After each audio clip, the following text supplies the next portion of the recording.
어머, 김현주 씨, 요즘 좋아 보이시네요? 네, 한돈 웰빙 삼총사에게 관리받잖아요. 웰빙 삼총사? 몸매는 한돈 등심, 스트레스는 한돈 뒷다리살, 피부는 한돈 안심이 관리해주죠. 한돈 웰빙 삼총사. 신선하고 맛있는 국산 돼지, 한돈으로 관리하세요. 한돈자조금. 준이, 이 프로그램에는 무분별한 스포일러가 포함되어 있습니다. 이 점에 유의하시어 청취하시기 바랍니다.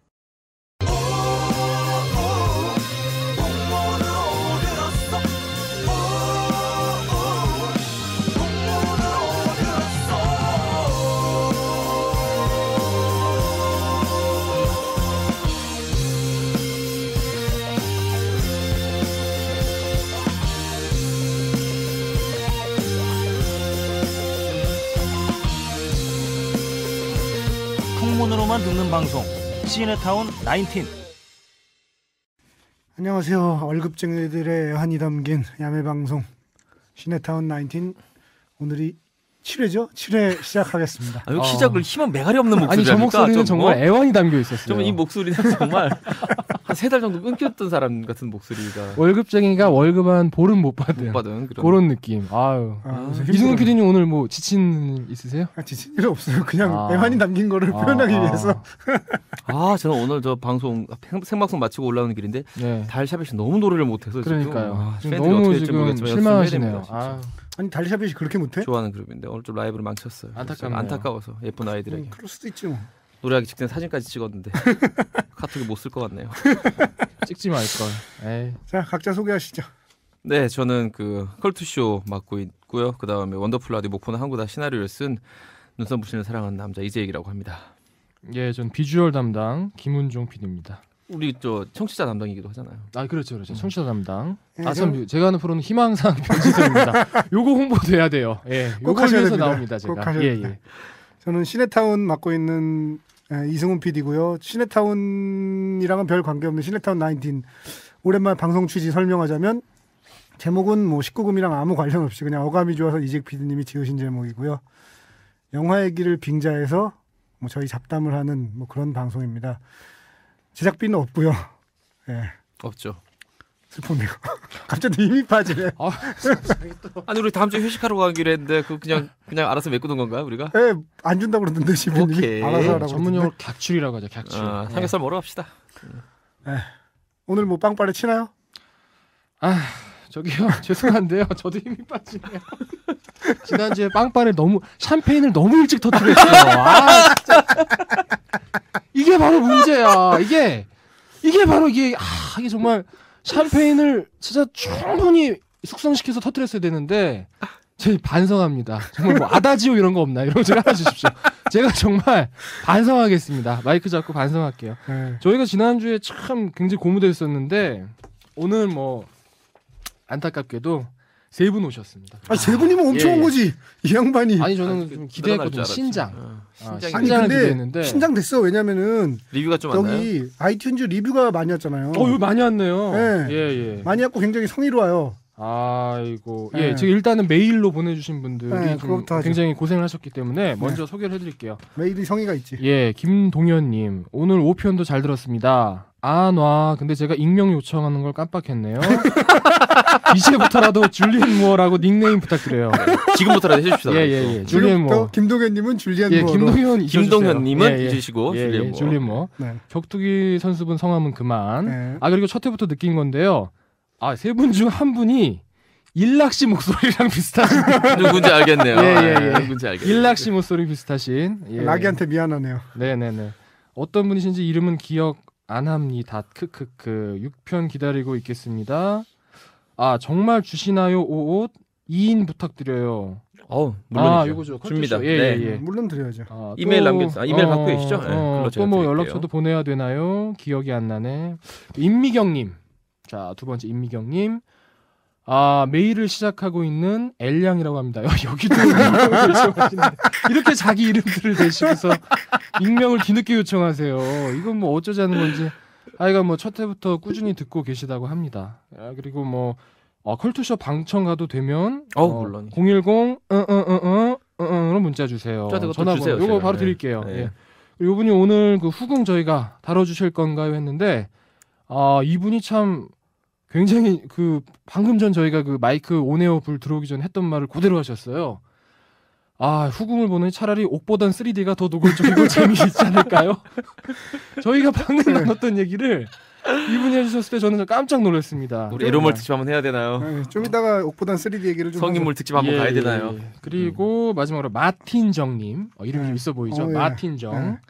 평소 영화를 좋아하는 성인 남성입니다.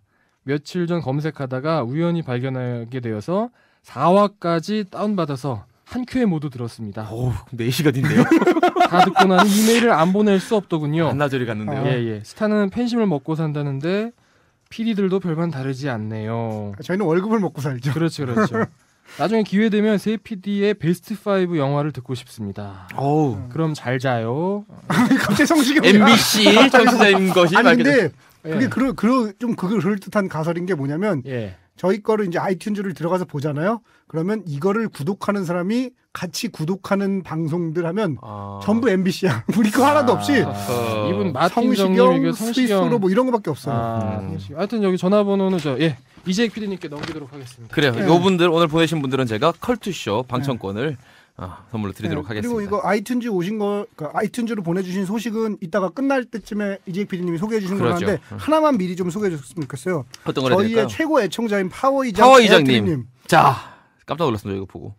엥? 물음표 3개입니다. 저 에어트립인데요. 이분이 본인이 에어트립이에요. 사회 듣고 바로 이메일 보냈는데 어떻게 된 건가요? 이거를 설명을 드리려고 제가 먼저 읽어달라는 거예요. 뭐냐면 저희가 지금 7회를 녹음하고 있지만 오늘 업데이트가 6회가 됐어요. 그러니까 우리가 5회를 그러니까 에어트립님은 5회를 듣고선 만약에 보내셨다 그러면 우리가 6회 때 녹음을 해도 그걸 못 들으시는 거예요. 그래서 저희는 2주 차가 납니다. 6회가 업데이트돼 있으면 그날이 7회를 녹음한 날이기 때문에 5회 내용밖에 할 수가 없어요. 그걸 좀 감안 좀 부탁드리겠습니다. 시차를 감안하셔야 됩니다. 안타깝네요. 또 본론 빨리 들어가라고 휘피님이 얘기하셨으니까 본론 빨리 들어가겠습니다. 이미 늦었어요. 지금 몇 분이야 이 사람아 지금 몇 분이야. 이미 늦었어. 알았어. 그래도 지금이라도 오늘 소개할 영화 그러고 보니 아까 그분은 우리가 오늘 이거 한 거를 모를 텐데 어떻게 오늘 프로메테우스가 업데이트되면서 오늘 아마 그냥 찍은 것 같아요. 혹시 오늘 후궁하시나요?라고. 천재인데? 잠깐만. 엘양. 잠깐만. 맞아요. 내가 볼 때는 그냥 엘양. 그냥 던졌는데 맞은 거예요. 천재인데? 툭 던졌는데 맞은 거야. 이분 참 천재시네요. 대단하십니다. 오늘 후궁 줄거리 소개 이제 PD님 해주시죠. 네, 간단합니다. 줄거리 소개. 근데 잠깐만 나 질문 하나 할게요. 네. 매일 줄거리가 간단한데 복잡한 줄거리 영화는 어디 있어요? 매일 줄거리가 간단한데 그럼 줄거리가 복잡한 영화는 뭐야 도대체? 복잡한 영화는 따로 소개해드릴게요. 간단하게 얘기해드릴게요. 줄거리 복잡하지만 간단하게. 알겠습니다. 이 사람 좀 날카로운 사람이야. 아주 이 사람 정말 아프리카에서 고슴도치 같은 인간이네. 아주 그냥 뾰족뾰족해 아주 그냥.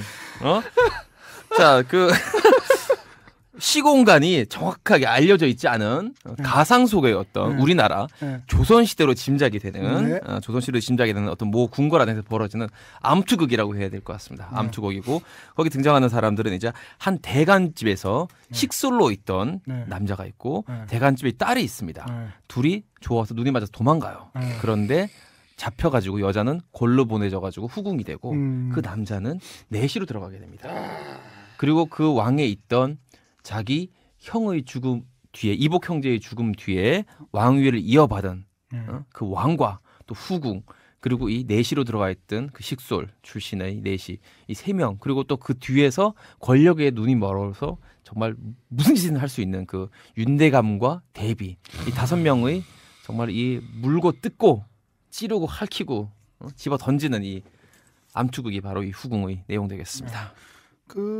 김대승 감독님 저 번지 점프를 하다가 혈앤누를 찍으셨고 이게 3번째 작품입니다. 네, 3번째죠. 네, 오늘 소개할 영화 후궁 네 번째 가을로가 있어요. 최근에 가을로. 가을로. 예, 그리고 심지어 개봉 못한 연인이라는 영화도 있습니다. 가을로 있었다 맞아. 가을로. 시원하게 전문가답게. 가을로가 있었고. 후궁 제왕의 첩. 김은정 PD님 어떻게 보셨어요? 예, 저는 일단 실망했는데요. 2가지로 실망했어요. 첫 번째는 제가 사심이 너무 가득해서 봤어요. 제가 방자전을 정말 너무 감명 깊게 봤기 때문에 정말 사심이 너무 가득해서 봤는데 생각보다 이 배드신이나 이 여러 가지 에로틱한 장면들이 너무 기대를 충족시키지 못했습니다. 물론 이제 이거는 나중에 제가 다시 말씀드리겠지만 의도적인 겁니다. 감독의 어떤 의도가 깔려 있는데요. 그거 궁금한데? 나 뭔지 알겠어요. 뭔지 알겠죠. 이거는 정말 의도적인. 지금 알아도 모른다고 얘기해야지 이 양반이. 몰라도 저는 몰라도 안다고 하는 사람이에요. 그 사람들이. 기대감이 안 생기잖아. 저는 하나를 알면 열을 안다고 말하는 사람인데 나한테 그런 거 부탁하면 되나? 저한테 그런 거 요구하지 마세요. 알겠습니다. 겸손을 요구하지 마세요. 아니, 내가 무식해 보이잖아. 하여간에 일단 어떤 뭔가 좀 에로틱한 장면을 기대한 그 사심에 무너져서 한번 실망을 했고요. 두 번째는 저는 사실 김대승 감독을 굉장히 좋아합니다. 번지 점프는 정말 우리나라 멜로 영화계에 진짜 한 획을 그은 작품인데요. 독특한 영화였죠, 진짜. 독특한 작품이죠. 정말 멜로 영화 최근 20년간의 베스트 3를 꼽으라면 저는 들어간다고 볼 정도로 최고의 멜로인데 기대를 많이 해서 그런지 생각보다는 어떤 그 김대승 감독이 표현하려고 했던 그 어떤 그 궁중의 암투와 이 권력 관계에 대한 얘기들이 생각보다는 밋밋했어요. 근데 저는 이제 거기에 가장 큰 이유 중에 하나가 김민준 씨가 조금 연기가 약하지 않았나. 그렇죠. 그 측면이 사실 김민준 씨가 맡은 그 내시 역할이 잘 살아야 되거든요. 이 영화가 원래 그 내시 아시죠? 내시 영화. 혹시 보셨나요, 내시? 보진 못했어요. 이게 내시가 옛날에 신상욱 감독이 만든 게 있고, 그다음에 이두용 감독이 만든 게 있는데. 모르겠어요. 저 이두용 감독 거를 옛날에 그 EBS에서 한번 봤어요. 봤는데 여기 내시가 안성기 씨입니다. 근데 연기를 너무 잘해요. 연기를 너무 잘해. 그래서 물론 이제 이 영화는 내시하고 다르게 포커스가 내시한테 맞춰져 있지 않죠. 그런 차이가 있지만 그럼에도 불구하고 굉장히 중요한 인물이긴 그 하죠. 내시라는 역할이 인물이 확 살아줘야 사실은 다른 것들도 다 사는데 사실은 조금 연기가 안타까웠어요. 그 안성기 씨가 한 내시를 한번 보시면은 제가 어떤 말을 하는지 아마 아시게 될 거예요. 그래서 그 두 가지 측면에서 조금 아쉬웠던 영화가 아닌가. 이재 PD님 어떻게 보셨어요? 뭐 사실 제일 오늘 많이 하고 싶은 이야기는 그 권력과 욕망에 대한 이야기 뒤에 나오니까 얘기는 따로 빼고요.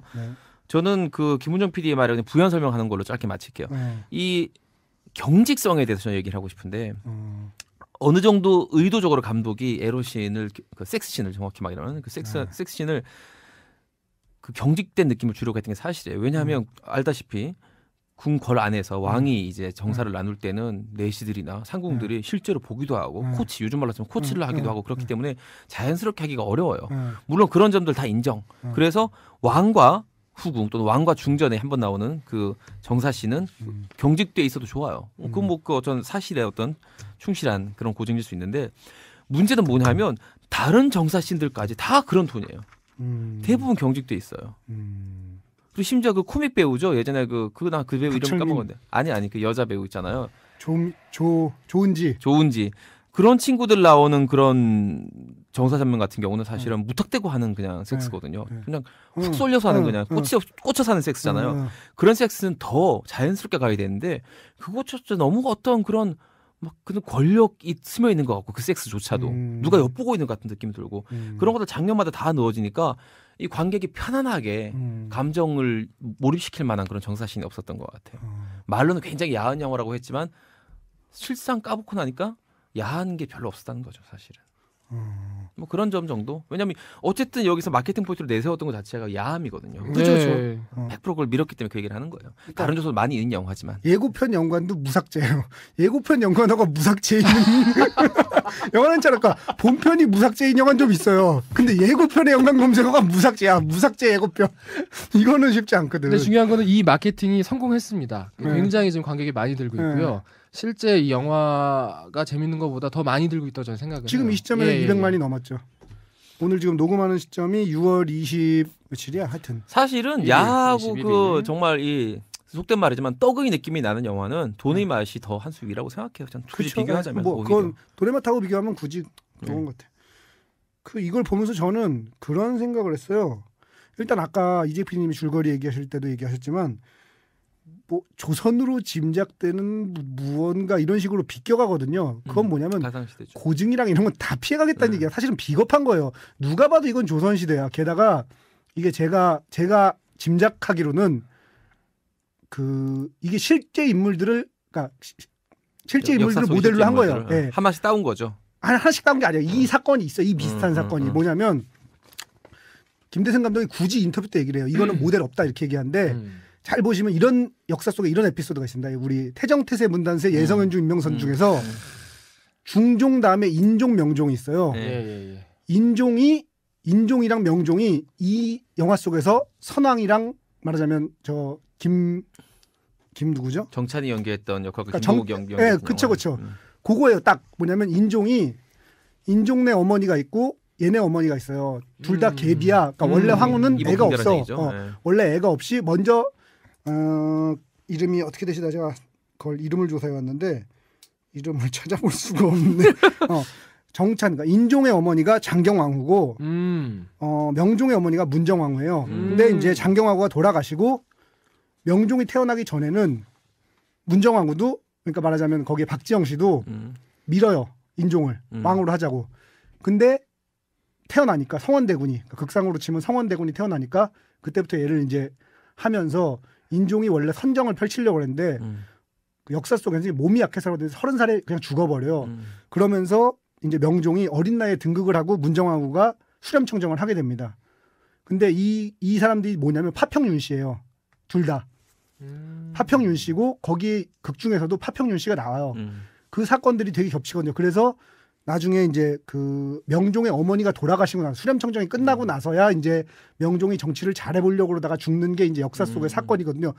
게다가 파평윤 씨까지 굉장히 겹치는 지점이 많습니다. 근데 이런 거를 그러니까 이런 거를 모델로 했다 그러면 논란이 될 게 뻔하니까 비껴가려고 이렇게 했는데 그 비껴가다 보니까 너무 비껴가서 그러니까 말하자면 마음가짐이 비겁해지는 거죠. 그러면서 영화가 좀 여기저기로 흔들리면서 뭉개진 게 아닐까. 마음 굳세게 먹고 논란 일으키면 어떠냐 이런 마음으로 갔어야 되는데 그러지 못한 게 아닐까라는 짐작이 좀 들더라고요. 네, 실제로 그러기 위해서 의상이나 이런 것들을 말도 안 되게 이건 뭐 중국인지 조선인지 고려인지 알 수 없게끔 일부러 의상이나 뭐 머리나 이런 부분들이 다 일부러 그런 식으로 비껴가려고 철저하게 비껴가려고 노력을 많이 했더라고요. 근데 이제 감독은 이렇게 얘기를 해요.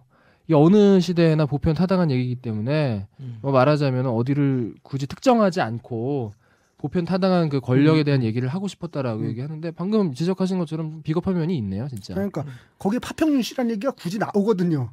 근데 이제 그 조선시대 외척의 상징이라고 하면 파평윤 씨랑 청송심 씨예요. 그렇죠. 근데 파평윤 씨 얘기가 나오고 그 사람이 윤정호라고 왜까지 나오거든요. 그 박지영 씨 동생 윤정호라고 나오기까지 하는데 그거는 그러니까 내용을 아는 사람이면 이게 인종 명종 얘기구나를 대강 짐작할 수 있어요. 근데 그러지 못했다는 거. 그러면서 이건 좀 더 구체적으로 되는데 디테일들이 되게 좀 흔들린 부분들이 많이 있습니다. 어떤 거가 있냐면 예를 들면 영모를 꾀했다고 말해야 되는데 반정을 꾀했다고 말해요. 이게 엄청나게 잘못된 말이거든요. 반정이란 건 뭐냐면 중종 반정, 인조 반정 같은 식으로 이긴 쪽의 기록이에요. 반정이란 건 올바른 길로 돌아간다는 거지. 근데 영모를 일으키려고 하는 사람들 상대로 니네 반정을 일으키려고 그랬지. 이건 말이 안 되는 거거든요. 그 작가가 사실 또 역사 전문가가 아닐 수도 있으니까 시나리오 그럴 수도 있죠. 근데 예를 들면 이제 우리가 흔히 알다시피 이 왕의 칭호를 받는 게 그 당시에는 아무도 세종대왕이라고 안 부르거든요. 죽은 뒤에 주어지는 칭호인데 그걸 그대로 쓰는 사람들도 있어요. 심지어 잘 모르고. 그거는 너무 무식한 거고 하여튼 이게 그 당시는 그러니까 조선시대라는 시대는 호칭 하나하나가 되게 중요하잖아. 비냐 빈이냐 그것 때문에 몇십 년을 싸워요. 호칭 때문에. 그러니까 죽구살구를 하잖아요. 공주냐 옹주냐. 그 재밌는 지점이 있는데요. 이제 이게 비에 그러니까 정실의 정실의 자식을 대군이라고 하고 빈의 자식들은 군이라고 불려요. 근데 조선시대에 임금이 쫓겨난 게 딱 두 번입니다. 연산군하고 광해군이에요. 이런 그러니까 정통이라든지 이런 거에 굉장히 적통에 집착을 했기 때문에 군들만 쫓겨나는 거예요. 대군들은 안 쫓겨났어요. 차만 못 쫓는 거지. 그러니까 이런 호칭 하나하나가 되게 중요한 게 사실은 그 옛날 시대의 문제인데 호칭 하나하나를 되게 중시하는데 그런 거에 너무 약한 게 아닌가. 이런 게 아마 아까 말씀드렸던 그 비겁함과 연관돼서 디테일이 흔들리면서 나간 얘기가 아닐까. 이런 사실은 제목부터 잘못됐어요. 이게 그 얘기를 해요. 후궁이 아니에요. 중전이에요. 중전. 그래요. 여기서 후궁은 딱 한 명밖에 안 나옵니다. 조은지 씨. 그러니까 예전에 그 어디죠?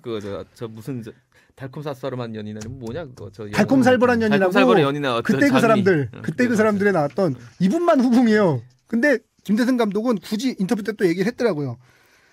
김대승 감독님의 인터뷰를 말씀드리자면 후궁이라는 제목은 극중 화연이 후궁으로 들어가는 것을 표현하고자 함이었다. 선왕의 후궁이 되고 아들을 낳아 중전이 된 것이지 사실 화연은 후궁이다라고 말하는데 선왕의 후궁이 아들을 낳았다고 중전이 되지 않거든요. 그렇죠. 그러니까 그냥 후궁이에요. 제목이 근데 사실 중전 이렇게 하면 이게 한 50만 원 적게 들 거예요 이게. 50만이 뭡니까? 5만 원도 들까 말까 중전으로 하면 누가 봅니까 그거를? 후궁할 때 딱 와닿는 이 뉘앙스가 있거든요. 그러니까. 하여튼 그 역사 고증에 대한 어떤 귀찮음. 솔직히 저는 그렇게 봐요. 고증하려면 하거든요. 왜냐하면 그렇게 먼 시대도 아니고 무슨 우리가 삼국시대 얘기를 하자는 것도 아니고 조선시대인데 학자들이나 이렇게 조언을 얻고 고증을 하면 하는데 편하게 어떤 내러티브를 끌어가고자 이렇게 친 것 같아요. 가상의 시대라고 한 것 같아요. 이게 저는 뭐 영화 중에서 인상적이었던 건 색감 같은 게 되게 인상적이었는데 두 분은 어떻게 보셨어요? 근데 사실 우리나라에 최근에 한 10년간 나왔던 그런 이 역사물들을 보면 미술은 되게 좋아요. 미술이 개판이었다라고 욕먹는 작품들은 별로 없어요. 사실 스캔들 같은 경우가 굉장히 미술로 그분이 워낙 그 이재용 감독이 워낙 이 이렇게 그림 만드는 걸 좋아하는 사람이라서 굉장히 예쁘거든요. 그거 이후로 저는 스캔들만큼 그 미술에 집착했던 영화는 없는 것 같은데 그만큼은 아니었던 것 같아요. 솔직히. 하지만 지금 말씀하신 그대로 굉장히 눈이 즐거운 영화 중에 하나였죠. 전체적으로 미장센도 좋고 다 좋은데 저는 조금 아쉬웠던 게 이 영화를 보면서 자꾸 야연이 떠오르더라고요. 그 장찌 주연했던 영화 보셨죠? 봤어요. 근데 안타깝게도 그 정도의 어떤 미장센이나 거기는 물론 이제 규모가 큽니다. 궁도 뭐 예를 들어서 훨씬 크고요. 신하들 도열해 있는 숫자도 뭐 몇 배 되기 때문에 그거만큼은 안 되는 것 같아서 조금 아쉬웠어요. 야연. 인상적인 장면 같은 게 있으셨나요? 저는 사실은 이따 총평에서 얘기하겠지만 뭐 하나 아주 센 게 없는 영화예요. 뭐 이거 하나는 대단하다라고 하는 게 별로 없는 영화예요. 아까 미술과 색감에 대해 얘기했지만 색감으로 쳐도 이 영화보다 더 색감이 뭐 인상적인 영화들이 있어요. 우리나라 영화 최근 영화들 중에서도 내러티브도 그렇고 아까 말한 그런 야함에 있어서 정사진도 사실은 방자진이 훨씬 야합니다. 예. 그래서 뭐 하나 가장 수학을 거뒀던 게 없는 영화가 아니에요. 이게 총평에서 할 얘기인데 인상적인 장면과 같은 사실 그렇게 많지 않았어요. 김현정 PD님은요? 저는 뭐 인상적인 장면으로 치자면은 뭐 다들 깜짝 놀라셨던 그 1초 나왔던 그 씬 있잖아요. 그건 좀 혐오스럽죠. 굉장히 혐오스럽더라고요. 안 나왔으면 더 좋았을 텐데. 한 1.5초, 1초 나왔는데 그 장면하고요. 그리고 그 우리나라 그동안의 사극에서 못 봤던 장면이 하나 나왔어요. 그 조효정 씨 아버지가 갇혀 있을 때 궁중에 오간에 감옥에 갇혀 있을 때 그 손톱에 꼽아놨던 그 나무를 꼽아놓은 거. 아니요 쇠를 꼽아놨어요. 그 새요 나무가 아니야? 피가 묻은 새라서 나무처럼 보여요. 야, 요 장면은 역대 고문 장면 중에서 굉장히 보기만 해도 아파지죠. 그죠? 보기만 하는 그 정말 약간 좀 혐오스럽더라고요, 진짜. 저는 인상적인 장면이라고 그러면 이건 좀 제가 이상한 사람이 될 수도 있지만 뭐 누워 계시는데도 가슴 형태가 변화가 없대. 그게 굉장히 사실 그 영화에 대해 참 얘기를 해야 되나 말아야 되나. 이 후궁이라는 영화에 대해서 가장 논란했던 부분은 진짜냐 가짜냐예요, 사실. 아니 그렇잖아요, 솔직히. 그렇죠. 이 영화 개봉 전후로 해서 가장 논란이 됐던 부분은 진짜냐 가짜냐 논란이었어요. 그 프로듀서가 대답이 애매모호해요. 대답도 애매했고 프로듀서가 엉엉 우는 글을 냈어요. 저는 사실 확신하고 있어요. 아니 그렇죠. 뭐 확신하는데 뭐 다 확신하죠. 아니 저는 원래 부제를 이렇게 달았었어요. 부제가 원래 가장 화려한 색 연주왕이 아니고요. 무중력 가슴이라는 제목을 제가 달았었는데. 양반 아주 나쁜 사람이구나. 이 양반 아주 큰일 날 양반. 제목을 그냥 이건 너무하다 싶어서 바꿨어요. 그 프로듀서도 아마 여자였을 텐데 굉장히 황현정 씨요. 그 프로듀서가 엉엉 우는 글을 썼더라고요. 뭐라고 쓰였어요? 이제 배우에게 너무 가혹하다. 이제 말하자면은 영화 내용이나 이런 것들은 생각 안 하고 너무 이제 무중력이냐 중력이냐만 가지고서 이제 얘기를 하니까 상처받을 수 있다. 그렇죠. 영화의 완성도나 이런 것들은 모두 감독과 자신 프로듀서에게 돌려라. 그러니까 좀 그런 심지어 기사도 몇 번 나왔었어요. 영화 개봉하기 전에. 아니 근데 그거는 만드는 사람 입장이고 보는 사람 입장에서는 저는 그 프로듀서 저도 그거를 봤는데 좀 웃겼어요. 왜냐하면 관객들은 돈 10,000원씩 주고 영화를 보잖아요. 거기 나온 여배우 가슴이 진짜인지 아닌지에 대해서 말할 수 있다고 생각해요, 저는. 그럼요. 그러니까 연예인들이 돈을 벌고 공인이 들고 가수들이 물론 최소한의 사생활이나 이런 건 지켜줘야겠지만 그거는 근거 없는 루머나 악플로 그 사람의 어떤 인격과 영혼을 아프게 하는 거지만 그 사람의 가족이라든지 이런 예를 걸 들면 신뢰하는 게 우리가 아니라. 뭐 이병헌이 무슨 영화제에 나와서 사진을 찍었어. 저거 깔창 5cm 깐 것 같다. 똑같은 거거든요. 깔창을 네. 깔았는지 안 깔았는지 가슴이 진짜인지 가슴. 사실 뭐 좀 제가 저 성형외과 전문의는 아닙니다만 이게 그래도 전문 분야니까. 하여튼 뭐 이렇게 들은 게 좀 있는데 이렇게 예를 들면 이렇게 보형물이라고 하잖아요. 보형물을 여러 가지 재료를 쓰는데요. 식염수를 쓰는 경우도 있었어요. 예전에 많이 있었는데 네. 그런 경우에는 정말 완전 무중력이 돼요. 이게 물론 이제 한 다음에 꾸준히 마사지를 좀 해줘야 됩니다. 아니, 완전 무중력이 아니라 중력이 되는 거 아니에요? 무중력이 되는 건 딴 거 아니에요? 아니 그러니까 단 고체형으로 석고 상처럼. 이 고형. 그 식염수를 하게 되면 그렇게 될 확률이 굉장히 많아져요. 그래서 충분한 마사지를 하지 않거나 아니면은 조금 흔히 말하는 야매로 했을 경우에는 정말 무슨 마네킹처럼 딱 그 모양으로 그냥 굳어져 버리는데 그 코에시브겔이라고 뭐 이렇게 있기도 하고 이런데 지금까지 압구정 성형외과 이재익 실장님께서 상당히 굉장히 그러니까 잘해주시는데요. 실리콘 이제 이렇게 인체 해로우니까 예, 지금 예, 뭐 예. 안전 검사를 통과했다고 하지만 그래도 야. 찜찜하잖아요. 그래서 100% 다 이 실리콘을 하는 경우도 있지만 그것보다는 겉부분 촉감이 이렇게 남자분들이 만졌을 때 그 여자분의 촉감을 느낄 수 있는 그 바깥쪽은 이제 그 실리콘으로 하고 안쪽에는 식염수를 넣은 식으로 해서 정말? 이 절충하는 식의 코이시브겔 같은 것도 코이시브 이거는 정말 이건 진짜 이건 전문 고도의 단어예요. 그럼요. 예. 이거 제가 이 뭐 여러 가지 가슴이 성형외과의 있는데 종사하는 분들이 어떤 종류든 이렇게 이거 뭐라고 표현해야 되나? 만져보면이라고 해야 되나요? 뭐라고 해야 되나? 뭐 하여튼 뭐 알 수 있어요. 보면 알 수 있잖아요. 전 몰라요. 이런 나쁜 사람들이 저도 몰라요. 아니 그걸 어떻게 합니까? 저도 몰라요. 얘기 안 할게요. 근데 솔직히 전 이 얘기하고 싶어요. 저도 영화 이거 솔직히 재미없었거든요. 영화가 없으니까 자꾸 딴 얘기를 생각하게 돼. 영화 얘기 우리가 프로메테우스 이런 거 얘기하고 돈에만 얘기할 때 그래도 영화가 신나서 막 재밌으니까 영화 얘기만 했는데. 영화 얘기를 하는데 자꾸 딴 얘기를 하게 돼. 영화 얘기 합시다 이제. 영화 얘기 잠깐 할게요. 꼭 욕망에 대한. 그 감독님이 이런 말씀하셨어요. 영화 뒤에 숨어 있는 수많은 이야기를 발견해 달라. 수많은 이야기가 숨어 있대. 저는 발견을 못했거든요. 저도 못했어요.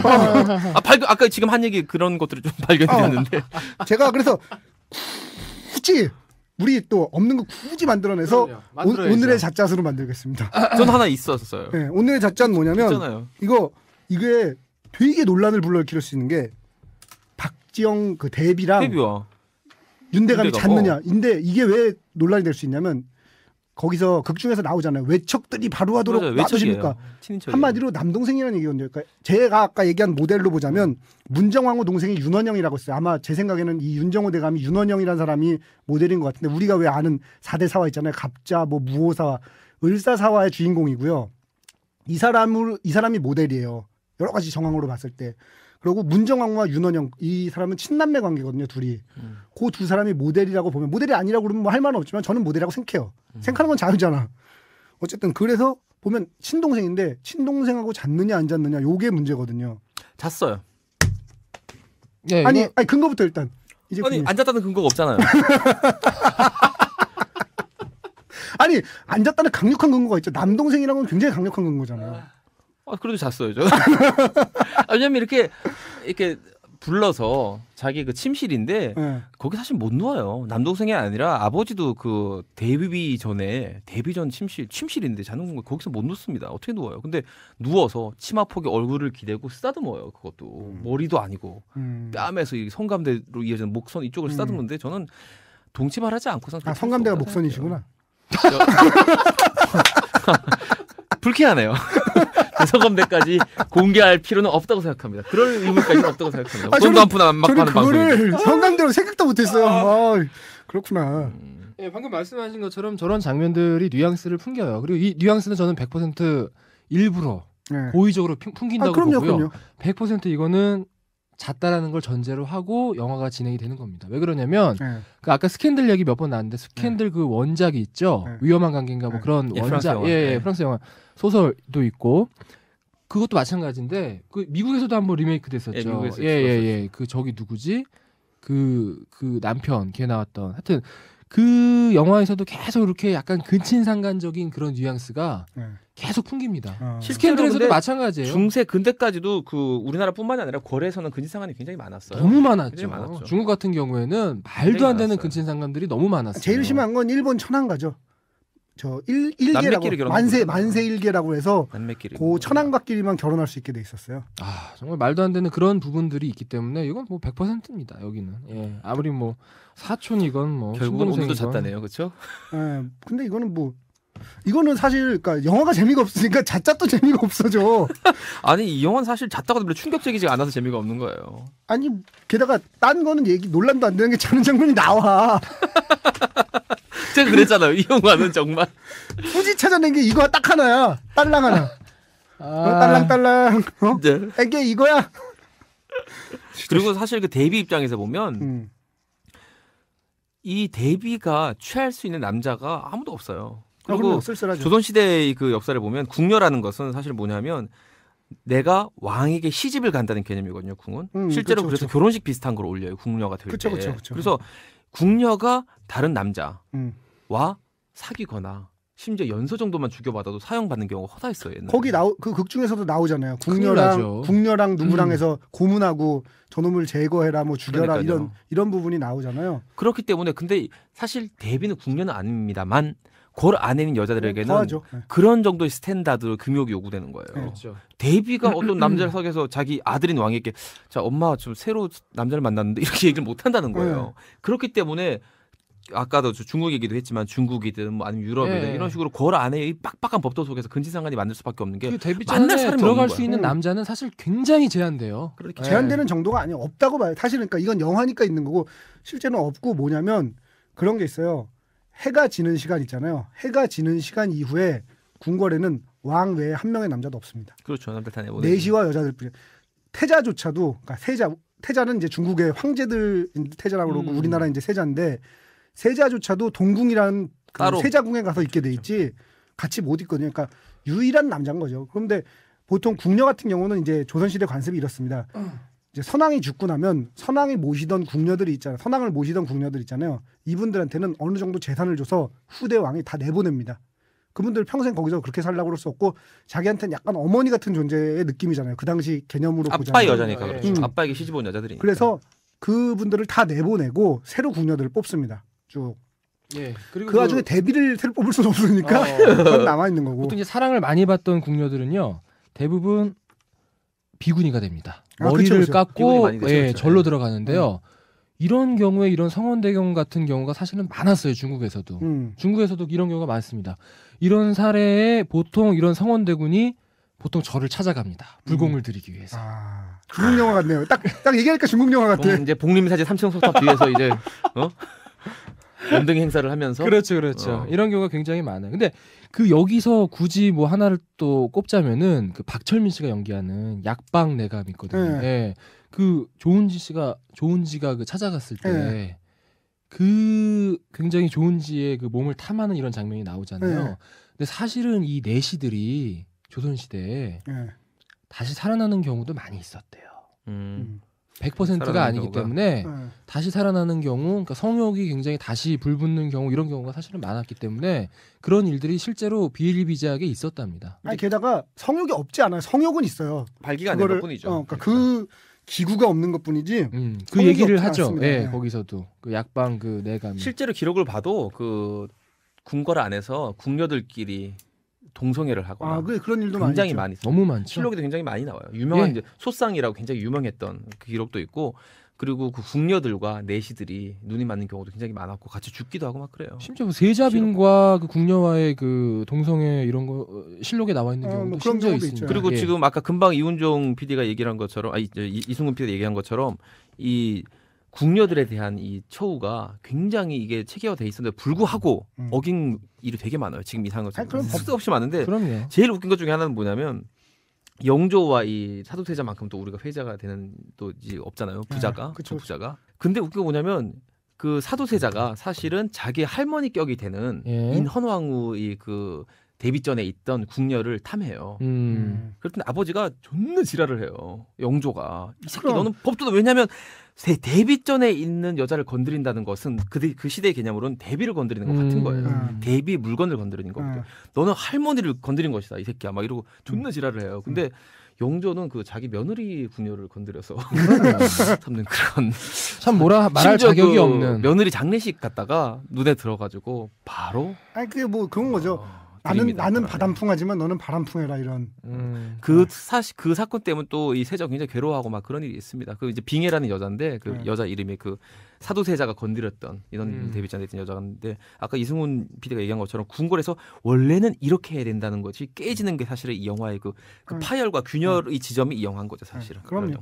그 이거는 뭐 좀 번외 얘기인데 내시를 다룬 그런 거 중에는 내시 쪽에 이제 관심이 있다는 건 좀 이상하지만 관심 있어 보이는데요? 지금 보니까 급 관심 있어 보이는데. 관련돼서 그 지난번에 얘기했던 아사다지로라는 분이 계세요. 아사다지로 선생님의 출세작이 창궁의 묘성이라는 책인데 이제 그게 뭐냐면 서태후를 모시던 내시가 있어요. 그러니까 얘는 이제 젊고 빠릿빠릿한 놈인데 그 빠릿빠릿한 놈이 어떻게 출세를 해서 어떻게 나라를 이렇게 올바른 방향으로 이끌기 위해 노력하는 그런 과정을 한 4권 정도 3권이었나로 그린 소설이 있거든요. 거기에 보면 내시가 어떻게 해서 내고 내시는 어떻고 이런 속성이라든지 이런 거에서 되게 잘 나옵니다.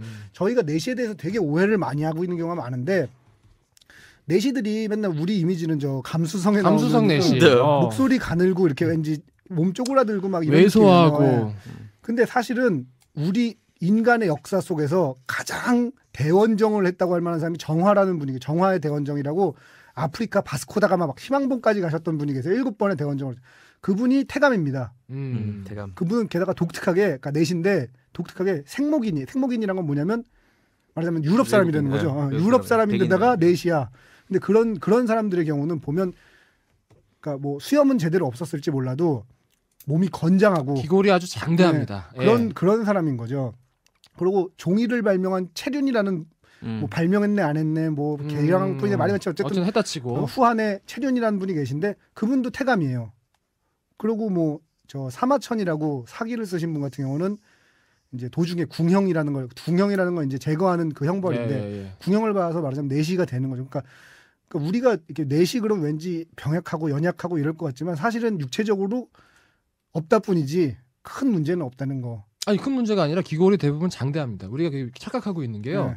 사실은 내시가 그 마지막 최후의 보디가드예요. 임금에게는. 그렇죠. 그렇기 때문에 굉장히 건장한 이런 내시들을 많이 썼습니다. 그래서 우리가 그 보면은 중국 영화에도 보면 왜 신용문객잔 이런 거 보시면 신용문객잔 있죠. 거기서 무림 최고수가 내시예요, 사실은. 김민중 캐스팅이 이거는 맥락이 맞는 거죠. 그건 맞아요. 그렇죠. 그건 맞아요. 연기를 좀 못해서. 연기를 근데 좀. 근데 사실 또 생각해 보면 김민준 씨가 연기를 그렇게 잘했던 것도 별로 없어요. 김민준 씨 원래 연기를 잘하는 사람이 아니에요. 김민준 씨가 뭐 실망스러울 것도 별로 없는 게 그동안 그렇게 연기 좋은 연기를 보여줬던 게 별로 없어요. 이 정도면 됐어. 이 정도면 그냥 만족스러워. 예. 저는 이거 보면서 이런 생각을 했어요. 이게 만약에 유목민족 얘기 말하자면 징기스칸 얘기를 옮겨가잖아요. 그러면 하등의 문제가 없어요. 유목민족 같은 경우는 이제 그 농경민족 같은 경우는 장자상속이 원칙이고 그 다음에 뭐 아버지의 부인이라든지 이런 게 이제 어머니로 모시지만 유목민족은 일단 말자상속이잖아요. 막내가 아버지의 재산을 물려받는 거고 형이 죽으면 형의 아내를 전부 다. 동생이 물려받겠죠. 형사 취수라고 하는 제도가 있는데 의무입니다. 의무. 네, 그거는 오히려 안 취하면 오히려 나쁜 놈이에요. 안 취하면 정말 걷어줘야죠. 개 같은 인간이죠. 그거는 왜냐하면 초원이라는 공간이 농경민족이 사는 공간하고 굉장히 다르기 때문이죠. 여자 생존의 문제니까. 살아남을 수가 없으니까. 그래서 이걸 유목민족 얘기로 옮겨가면 싸움이 어떻게 날까 좀 궁금한 거예요. 엄마가 압박도 안 쳤을까? 엄마는 어떻게든 아들을 칸으로 만들고 싶었을 텐데 이런 생각도 들고 그러더라고요. 영화가 사실은 전반적으로 지금 뭐 이렇게 얘기가 지지부진한데 재미가 없는데 그나마 조금 저는 재밌게 본 부분은 결국 이제 조여정이 마지막에는 결국 데뷔가 되잖아요. 네, 그렇죠. 말하자면 자신의 아들을 위해서 그 데뷔의 그 똑같은 길을 걷잖아요. 그렇죠, 평행이론처럼 사실은 알고 보면은 그 데뷔도 제1의 조여정이에요. 사실은. 똑같은 짓을 한 거죠. 똑같은 짓을 한 건데 그렇죠. 정말 그걸 보면서 요즘에 그 이제 말하자면 대치동이나 우리 그 파라꾼들의 그 학구열, 엄마들의 학구열. 그렇죠. 자기가 경험한 대로. 정말 대단합니다. 저는 약간 그런 느낌을 받았어요. 요즘에 어떤 강남이나 이런 데서 그 엄마들이 자식들을 위해서. 일종의 신분 세습이에요, 그것도. 교육을 통한 비싼 사교육을 통한 신분 세습이죠. 과외, 국영수는 물론이고요. 탐욕이죠. 운동, 모든 것들. 기본적으로 욕망에 대한 영화고 영화 자체가. 제가 욕망을 다뤘다고 솔직하게 얘기를 하고 있죠. 잠깐 딴 얘기하자면 송월타월 얘기 잠깐 하죠. 송월타월? 정말. 조여정 씨의 송월타월 얘기는 안 할 수가 없죠. 아시지? 모르시나? 모르겠어, 송월타월 얘기. 이게 왜 그러냐면 송월타월 왜 모르시죠? 왜 모르신지 제가 정확히 짚어드릴게요. 송월타월이 어디서 유명해진지 모르시죠? 송월타월이 왜 유명해졌냐면 조효정 씨가 거기 송월타월에서 흰 송월타월을 걸치고 나서 집에 이 정도 타월 하나는 있어야 되잖아요. 이런 그 CF로 유명해졌어요. 근데 그게 사실은 동중파에 나올 수 있는 그런 게 아니잖아요. 동중파 많이 봤는데 그 CF? 많이 봤어요. 김은종 PD는 많이 봤고 이재익 PD는 못 봤어. 이게 바로 힌트예요. 뭐죠? 예전에 박찬호 경기를 중계할 때 많이 나왔어요. 그렇구만요. 제가 스포츠 경기를 안 보니까. 박찬호 경기를 중계하면 꼭 나오던 게 송월타월 광고예요. 전 너무 많이 봤어요. 저는 그래서 심지어 송월타월도 산 적도 있어요. 아니, 그러니까 제가 스포츠 중계를 안 봅니다. 그러니까 이재익 PD님은 송월타월 광고니까 당황하는 거죠. 뭐지? 몰라요. 하지만 야구를 조금이라도 보는 남자라면 송월타월 반드시 압니다. 이건 굉장히 유명. 그러니까 조효정 씨가 이 세간의 이름을 떨치게 된 게 전지현 씨가 예전에 무슨 프린터 광고로 이름을 날리듯이 조효정 씨는 송월타월 광고로 이름을 날리기 시작한 거예요. 방자전으로 이름을 날렸다고 생각하시겠지만 이재익 PD 같은 경우는 그게 아닙니다. 송월타월입니다. 그래서 송월타월 얘기를 안 하고 넘어갈 수가 없었어요. 조효정과 송월타월은 정말 뭐 김혜자 씨와 다시다의 관계처럼 정말 이거는 비유가 이렇게 좀 일물 일여설이구만 아주 그냥. 소시르야 소시르. 플로베르가 당신 앞에서 울고 가겠어. 소시르 킴이야. 훌륭하신 분입니다. 방자전과 잠깐 비교해봐야 되잖아요. 이건. 근데 저 방자전 안 봐가지고 방자전하고 좀 비교 좀 해주세요. 방자전이 훨씬 재밌어요. 아 그래요? 감이 되지도 못해요. 그리고 저는 전 사실 방자전하고 얘기하고 대비는 그 섹스씬의 그 농도에 때문에 사람들이 방자전보다 야해 이렇게 많이 물어보거든요. 대중들이 많이 가지고 계시면 그 방자전보다 방자전보다 안 야해요. 안 야하고. 대놓고 하니까 또 재미가 없는 부분도 있어요. 대놓고 야하다고 보니까 재미가 별로 없는 거야. 게다가 섹스씬이 병렬적이에요. 늘 똑같아. 정상이 후배이, 정상이 후배이, 정상이 후배이 이런 식으로 계속 이어져요. 안타깝게도 감독이 이제 거란의 그 엄격함과 법도 때문에 그렇게 하는 걸 보여주려고 작정을 한 것 같은데 그런 면에서 그 매력이 감소한 것 같아요. 그거 어떻게 아셔요? 그거 적으셨어요? 보면서 적으셨어요? 체위에 관심이 많군요. 제가 성감대에 관심이 많다면 당신은 체위에 관심이 많아요. 아니 그러니까 처음에 설명이 나와. 처음에 이제 하면서 용자세 이러면서 설명을 해요. 호자세 이래요. 내가 그러면 다른 것도 뭐 뱀자세, 학자세 이런 게 있을 거 아니에요. 이 사람 변태가지. 뱀자세, 학자세가 뭡니까? 풍차 돌리기 이런 거 있는데 저런 얘기는 사실 아니 세르반테스인가요? 많이 나오던 얘기 옥보단에 세르반테스인가요? 풍차가 나오고 결국은 그때 그래서 딴 자세가 뭐가 있을까 이렇게 보는데 결국 용자세, 호자세, 용자세, 호자세 이렇게 진행이 되더라고. 옥보단 얘기 좀 해보죠. 옥보단 3D. 그러니까 이게 에로 영화를 3D로 본다는 거의 의미에 대해서 좀 한번 짚어주시죠.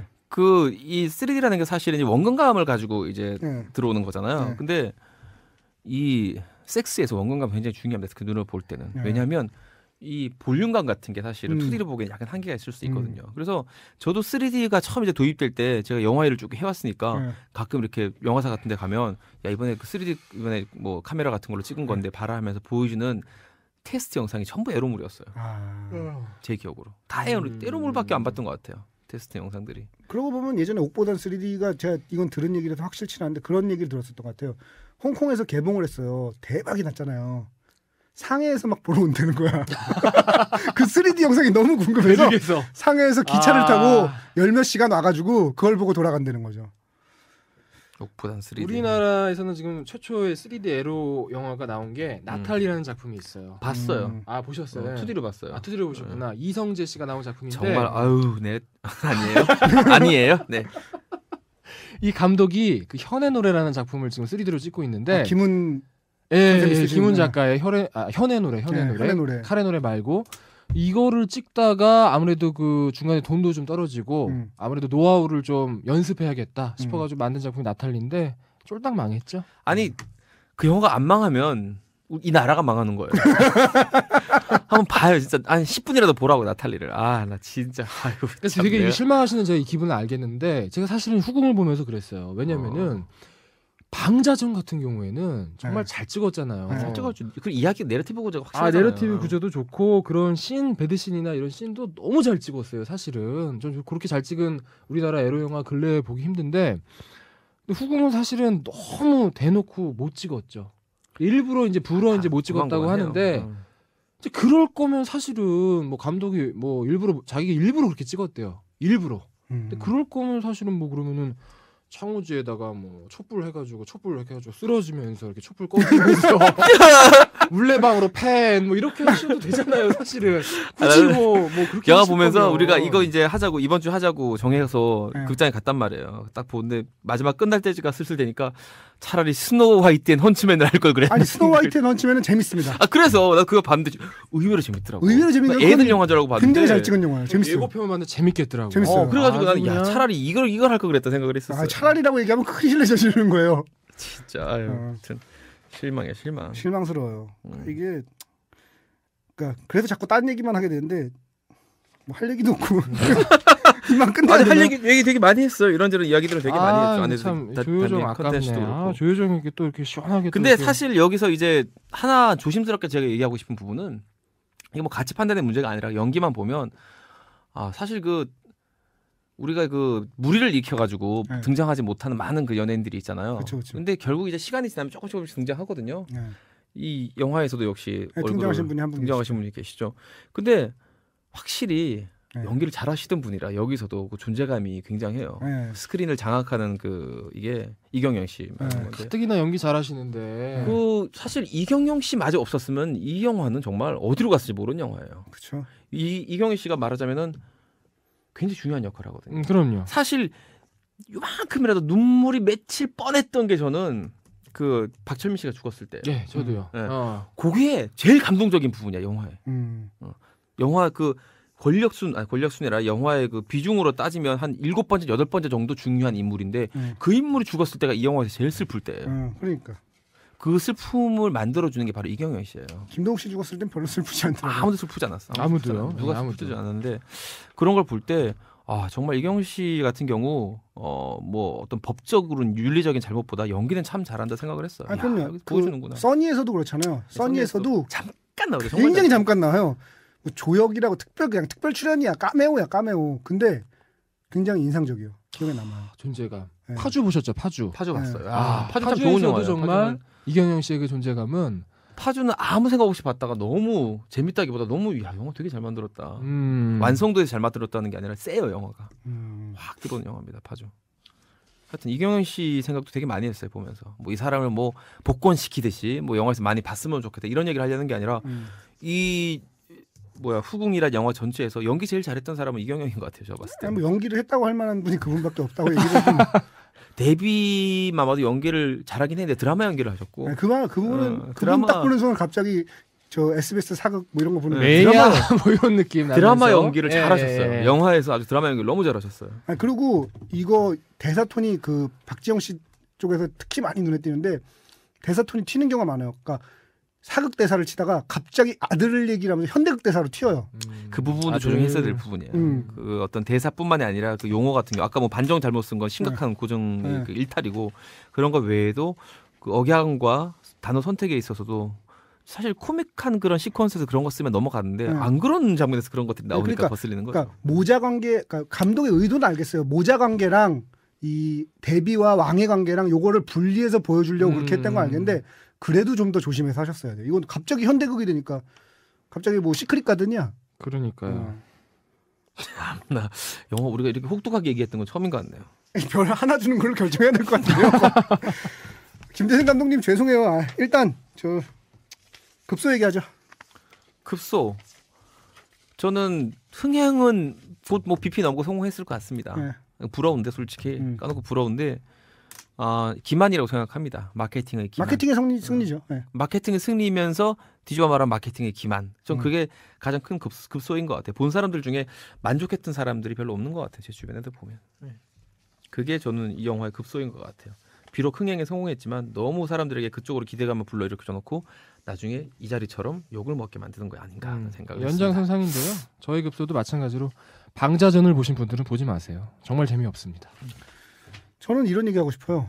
원초적 본능에서는 옷 벗는 것도 없고 뭐 하는 장면도 없고 그냥 담담하거든요. 그러니까 그냥 의자에 앉아서 다리 한번 바꿔 끼웠을 뿐인데 그게 그렇게 섹시하고 그렇게 인상에 남고 이러는데 여기는 대놓고 벗는데도 뭐 기억에 별로 남는 장면이 없어요. 그거에 대해서 김 감독님 잘 생각해 보셔야 됩니다. 그러니까 왜 벗지 않아도 왜 가리는 게 더 섹시할 수 있는데 왜 벗는가 굳이 벗을 때는 벗을 만한 이유가 있어야 되는데 뭐 이유는 있었겠죠. 근데 그거에 대해서 좀 그럴 거면 물레방아로 처리해도 되는 그러니까요. 물레방아 편 돌려주는. 근데 김대성 감독 저도 참 의외인 게 멜로 영화를 못 찍는 사람도 아니고. 그러니까요. 그렇다고 사극을 안 해본 사람도 아니고. 그러니까 그것도 둘 다 굉장히 잘 찍었어요. 잘 찍어. 혈은 잘 찍었죠. 근데 혈의 눈은 정말 수작이잖아요. 잘 찍었어요. 되게 너무 잘 재밌잖아요. 찍었어요. 혈의 네. 눈은. 참 의아했어요. 뭐지? 전 되게 뜨아했다니까요. 보면서. 그러고 보면 저는 혈의 눈을 요번에 봤어요. 제가 원래 영화를 많이 안 보잖아요. 재밌죠, 근데 혈의 눈. 혈의 눈을 보는데 저는 그 왜 우리가 처음 배웠던 신소설 이인직의 혈의 눈 줄 알았던 거예요. 이걸 어떻게 각색을 했을까? 이인직의 혈의 눈 오랜만에 들어본다. 그리고 나는 이인직의 혈의 눈가 신소설로 알고 있는데 이게 광복 막 이무렵, 그러니까 광복가 일제시대 이무렵으로 알고 있는데 왜 갑자기 사극 조선시대가 나올까 해서 되게 궁금했거든요. 그리고 이인직의 혈의 눈. 그래갖고 끝까지 다 본 다음에 그게 아니구나. 제목만 빌려왔어요. 네. 그렇게 알았습니다. 별점 주죠, 별점. 2개요. 2개. 예. 왜 이유도 얘기하지. 이거 별점 설명 드릴게요. 별점 설명도 한 지 오래돼서 저희가 이제 영화를 보면서 저희가 코너가 이제 3개라고 봐야죠. 오늘의 잣잣이 있고요. 오늘의 잣잣 모두들 아시는. 두 번째는 급소. 이 영화의 급소가 있어요. 급소란 건 뭐냐면 이 영화를 이래서 문제다라든지 이래서 문제가 아니다. 악덕과 미덕에 대해서 얘기하는 급소가 있고요. 별점이 있어요. 별점인데 별 5개. 살아있네. 살아있는 영화들. 그리고 별 4개. 보면 시간은 가는 영화들. 별 3개는 보든가 말든가. 그리고 2개는 웬만하면 보지 말 것. 1개는 당신의 시간과 돈을 확실하게 낭비하는 방법. 아메리칸 북두권. 아메리칸 북두권. 에일리언 대 프리데터. 얘 바꾸면 안 돼요? 너무 불쌍해서 매번 그 예를 드니까. 아니 근데 보면 나탈리로 바꾸면 안 돼요? 아니 아메리칸 북두권을 보면 나탈리가 명작으로 느껴질 거라니까. 진짜 이 양반들이 안 봐서 그러는 거야. 오 마이 갓. 난 깜짝 놀랐어. 아메리칸 북두권. 이름만 들어도 너무 웃겨. 아메리칸 북두권. 대박이다. 꼭 보세요. 아메리칸 북두권은 꼭 한번 봐야 돼. 이게 영화의 바닥이구나. 여기서 더 내려갈 데가 없구나를 알 수 있어요. 그렇군요. 그러면 저 오늘 영화 별 드릴게요. 별 안 주고. 저는 2개로 나눠 드리겠습니다. 일단 일반 보통 분들에게는 별 2개를 드리고요. 네. 송월타월의 추억이 있는 분들에게는 3개를 드리겠습니다. 그 추억이 있는 분들은 그래도 한번 볼만해요. 송월타월이 이렇게 내려갔을 때 어떤 모습일까 늘 상상해 오셨던 분들은 3개는 받을만합니다. 예. 그러네. 전 그 생각을 전혀 못했었는데 저도 송월타월의 추억이 있는 분들한테는 별 2개. 그리고 추억이 없는 분들한테는 별 1반. 더 짜네요, 더 짜. 예. 하나를 주기는 미안해. 왜냐면 별 하나가 아메리칸 북두권이라. 제가 진짜 웬만한 별 하나는 안 줄 거예요. 그 기준이구나. 야 오늘 근데 굉장히 짠데요. 영화가 뭐 근데 발기발기 찢겨졌어요. 난 진짜 별로였는데. 아니 그러니까 사실은 우리 오늘 지금 녹음한 내용도 되게 재미없어서 여기까지 들으신 분이 인내력이 대단한 거야. 그럼요. 아니에요. 중간중간에 과격한 내용들이 몇 개 나오기 때문에 괜찮을 수도 있어요. 그럴까? 예. 그건 우리 생각에 그렇게 우리가 오만하다가 지금 메일이 훅 죽은 거야. 도와주십시오. 자 그러면 우리 아이튠즈 이거 읽어주시죠. 이재 PD님. 네. 아이튠즈가 또 좋은데요. 에어트립님 아까 거, 소개해드렸고. 네. 에어트립이 파워 이장님입니다. 여러분 명심해 주시고 그다음에 에어트립님 사랑해요. 네. 아이튠즈 보고 난 다음에 이렇게 리뷰를 올려주시면 저희가 다 읽어드립니다. 하나도 빠짐없이. 자, 꿈타장님 별 5개 주셨습니다. 한 주의 활력소라는 제목으로요. 요즘 푹 빠져있는 팟캐스트 방송. 아니 세 분의 수다는 왜 이렇게 즐거운 거예요? 약간의 명물필과 약간의 19금필, 약간의 수다필이 섞이니 무궁무진한 즐거움이. 한 주는 너무 길어. 시네타운보다 더 재미있다면 실례일까요? 실례입니다. 이승훈 씨한테. 너무너무 즐겁고 유익하게 잘 듣고 있답니다. 고 시네타운을 앞지르지 않을까 하는 걱정도 살포시 드는 거예요. 기우예요, 기우. 그런 걱정은 안 하셔도 됩니다. 전혀 안 하셔도 됩니다. 네, 그나저나 메일 쓰기 너무 귀찮은데 그냥 리뷰를 어떻게 안 될까요? 그러세요. 네, 마음대로 하세요. 네. 마공이님 마음대로 하세요라니 그럼 5만원 말. 리뷰 부탁드릴게요. 감사합니다. 꿈타장님 사랑해요. 굽신굽신. 마공이님 별 3개 주셨고요. 디테일 말씀해 주시는 게 재미있어요. 잘 듣고 있습니다. 감사합니다.